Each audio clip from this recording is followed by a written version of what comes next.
Hello दोस्तों, कैसे आप लोग। लास्ट पार्ट में हमने आपको बताया था इंटरनेशनल फेलोशिप के बारे में। इस पार्ट में हम बहुत सारी स्पेशल इंडियन फेलोशिप के बारे में बात करने जा रहे हैं। हाँ, इंडियन फेलोशिप इसलिए ज़्यादा स्पेशल हैं क्योंकि हमारे कैंडिडेट्स जो हैं वो केवल 3-4 गिनी चुनी फेलोशिप प्रोग्राम्स के बारे में ही जानते हैं, बाकी सारे प्रोग्राम्स के बारे में, इंस्टीट्यूशन के बारे में नहीं जानते हैं। तो आपको जानना बहुत ज़रूरी है। तो चलिए फर्स्ट वन में आते हैं, prime minister fellowship for doctoral research. ये ministry of human resource development MHRD जो है उसके द्वारा प्रोवाइड करवाया जाने वाला PhD प्रोग्राम फेलोशिप है। 70,000 मंथली तक स्टाइपेंड इसमें मिल जाते हैं। मार्च एंड अप्रैल के बीच में इसके फॉर्म्स आते हैं। आप नेक्स्ट मंथ से इसके लिए अप्लाई कर सकते हैं। चलिए नेक्स्ट वन में आते हैं, Jawaharlal Nehru memorial fund scholarship. ये जो है जवाहरलाल नेहरू मेमोरियल फंड के द्वारा जो है प्रोवाइडेड फेलोशिप है। इसमें 18,000 tuition fee plus 15,000 other stuff मिला करके मंथली स्टाइपेंड दिए जाते हैं। इसके लिए लेकिन एज जो है नॉट लेस देन 35 ईयर होना चाहिए, यानी आपको 35 ईयर से ज़्यादा होने चाहिए and 2 to 3 year experience related field का भी होना जरूरी है। First division PG and UG के लिए मस्ट रिजल्ट होने चाहिए इस फेलोशिप के लिए। मार्च एंड मई में आपको इसके पोर्टल ओपन मिल जाएंगे, सो नेक्स्ट मंथ से आप इसके लिए अप्लाई कर सकते हैं। चलिए आते हैं एक और खास फेलोशिप में, Google PhD fellowship India programme. जाहिर सी बात है ये गूगल के द्वारा प्रोवाइड किया जाने वाला PhD प्रोग्राम है। कंप्यूटर साइंस के फील्ड में ही सिर्फ इसे प्रोवाइड करवाया जाता है। अब चूंकि गूगल IT कंपनी है तो वो IT के फील्ड में ही फेलोशिप देती है। इसके लिए जो कंडीशन है वो एक सबसे पहले जो कंडीशन है कि candidate must be working professional, यानी कैंडिडेट को प्रोफेशनल होना जरूरी है। और गूगल में इंटर्न भी जो है वो प्रोवाइड करवाते हैं अपने कैंडिडेट्स को। मार्च एंड अप्रैल के बीच में इसके लिए एप्लीकेशन प्रोग्राम आएंगे। आगे बढ़ते हैं, ICHR जूनियर रिसर्च फेलोशिप। ये Indian council of historical research के द्वारा प्रोवाइड किया जाता है। अब नाम से ही पता चल रहा है इसे हिस्ट्री और हिस्टोरिकल स्टडीज़ के फील्ड में जो PhD कर रहे हैं उनके लिए प्रोवाइड करवाया जाता है। 17,000 तक के मंथली स्टाइपेंड इसमें आपको मिल जाएंगे। नवंबर टू दिसंबर के बीच में इसके फॉर्म्स ओपन होते हैं। आप नवंबर एंड दिसंबर का अब भी फौरन अपने फ़ोन में नवंबर एंड दिसंबर का रिमाइंडर लगा लीजिए ताकि आपसे ये मिस ना हो जाए। अब नेक्स्ट वन आते हैं एक खास स्कॉलरशिप में, मौलाना आज़ाद नेशनल फेलोशिप। ये ministry of minority affairs of the government of India के द्वारा जो है दिए जाने वाला फेलोशिप है। 28,000 मंथली स्टाइपेंड मिलते हैं 5 सालों तक PhD या MPhil के प्रोग्राम्स के लिए। तो अगर आप MPhil कर रहे हैं तो भी इसके लिए एप्लीकेबल है एंड PhD कर रहे हैं तो भी इसके लिए एप्लीकेबल है।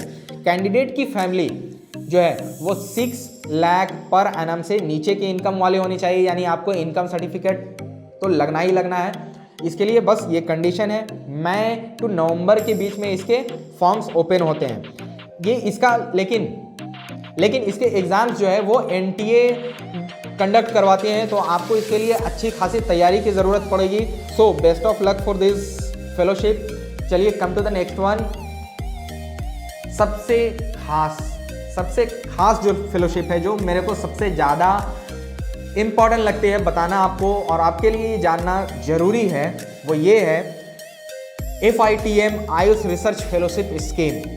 ये इंडियन सिस्टम ऑफ मेडिसिन, अभी आप देख रहे होंगे गवर्नमेंट ऑफ इंडिया ने बहुत सारे ऐसे इनिशिएटिव लाए हैं जो इंडियन मेडिसिन सिस्टम को प्रमोट करते हैं। ये उसी का एक हिस्सा मान सकते हैं आप। इसमें जो भी मेडिसिन के फील्ड में रिसर्च कर रहे हैं, इंडियन सिस्टम ऑफ मेडिसिन के फील्ड में अगर रिसर्च कर रहे हैं तो उनके लिए ये बहुत ही खास है। इसे forum on Indian traditional medicine and ministry of Ayush, ये दोनों कंबाइन मिलकर फेलोशिप प्रोवाइड करवाते हैं। 5 लाख पर एनम तक के डॉक्टोरल फेलोशिप मिलते हैं इसमें और 7.5 lakh per annum post doctoral fellowship आपको मिल जाएगा इसमें। इसलिए ये सबसे खास है। आप इसके लिए रिमाइंडर लगा कर रखें, बिल्कुल भूले नहीं। जो भी मेडिसिन के फील्ड में रिसर्च कर रहे हैं, नवंबर एंड दिसंबर के बीच में इसके फॉर्म्स आएंगे, सो आप बिल्कुल भी मिस ना करें। चलिए मूव करते हैं नेक्स्ट वन में, सार्क एग्रीकल्चरल PhD स्कॉलरशिप। नाम से ही पता चल रहा है कि ये जो है सार्क एग्रीकल्चरल सेंटर के द्वारा दिया जाता है and agriculture and animal nutrition के फील्ड में जो भी रिसर्च कर रहे हैं उनको ये पीएचडी फेलोशिप प्रोवाइड करवाई जाती है। $600 पर मंथ एंड $1,000 एनुअली जो है इसमें स्टाइपेंड प्रोवाइड करवाई जाती है। मार्च एंड अप्रैल यानी कि अभी नेक्स्ट मंथ से इसके फॉर्म ओपन हो जाएंगे, आप फौरन से इसके लिए अप्लाई कर सकते हैं अगर आप एग्रीकल्चर के फील्ड में पीएचडी कर रहे हैं तो। चलिए आते हैं नेक्स्ट की तरफ। Swami Vivekananda single child scholarship for research in social science. अब सोशल साइंस के फील्ड में रिसर्च कर रहे हैं तो गवर्नमेंट ऑफ इंडिया यूजीसी जो है वो आपको इस फेलोशिप को प्रोवाइड करवाती है, लेकिन ओनली फॉर दोज जो सिंगल गर्ल चाइल्ड है। तो ये एक अच्छा ऑप्शन है जो अगर आप सिंगल गर्ल चाइल्ड है तब।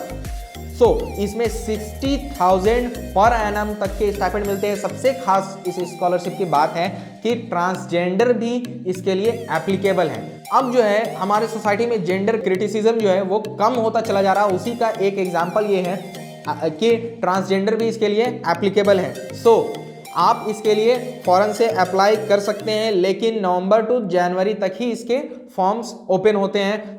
लास्ट मंथ इसके क्लोज हो चुके हैं, बट आप नेक्स्ट टाइम के लिए जरूर इसको रिमाइंडर में लगाकर रख सकते हैं। Last one, vision India foundation fellowship. Vision India foundation जो है इसके लिए प्रोवाइड करवाती है फेलोशिप अलग अलग पीएचडी प्रोग्राम्स के लिए। 1 लाख पर एनम तक के स्टाइपेंड है इसमें भी 1 लाख पर एनम तक के स्टाइपेंड है। दिसंबर टू जनवरी में इसके फॉर्म्स ओपन होते हैं और आपको इसमें अप्लाई करने के लिए लिंक हम सारे डिस्क्रिप्शन में दिए हुए हैं। आप फौरन से जाकर के वहाँ पे विजिट कर सकते हैं, इसके बारे में और भी जानकारी जुटा सकते हैं। और इस तरह की कभी भी कोई भी प्रॉब्लम हो तो बिल्कुल बेझिझक हमें याद कर सकते हैं, हम आपके लिए हमेशा तत्पर हैं। तब तक के लिए जय हिंद, जय भारत।